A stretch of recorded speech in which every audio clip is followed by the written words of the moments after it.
নদীর ধারে এক সুন্দর গ্রামে থাকতো ছোট্ট হাঁস মিনি। সে ছিল খুব কৌতূহলী আর দুষ্টু। মিনির সবচেয়ে ভালো বন্ধু ছিল টিকো নামের একটা কচ্ছপ। তারা সারাদিন খেলে, হাসে আর গল্প করে। একদিন আকাশে পাখিদের উড়তে দেখে মিনি চমকে যায়। সে বলে, ও, আমিও উড়তে চাই। টিকো বলল, তুমি তো হাঁস, তুমি কি উড়তে পারবে? মিনি হেসে বলল, চেষ্টা করলেই সম্ভব। মা হাঁস বললেন, উড়তে হলে প্র্যাকটিস করতে হয়।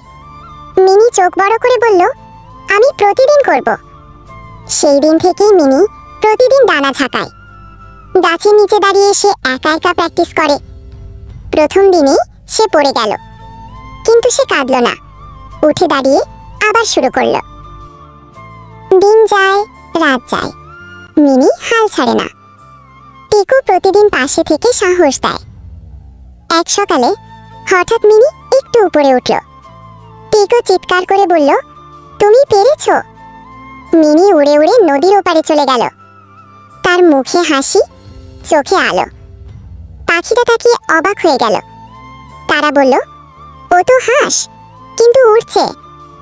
মা হাঁস দূর থেকে দেখলেন, তার চোখে আনন্দের জল, মুখে গর্বের হাসি।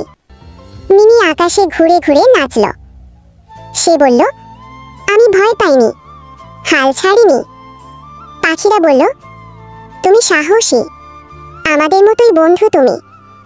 টিকো বলল, তুমি প্রমাণ করেছ, ছোট হলেও ইচ্ছা অনেক বড়। মিনি বলল, আমি শুধু স্বপ্ন দেখিনি, আমি সেটা সত্যি করেছি। সেই দিন থেকে মিনি হয়ে উঠল গ্রামের হিরো। সব বাচ্চারা তার গল্প শুনে অনুপ্রাণিত হলো। মিনি আর টিকো অন্য ছোট প্রাণীদের শেখালো, কখনো ভয় পেও না, চেষ্টা করো বারবার।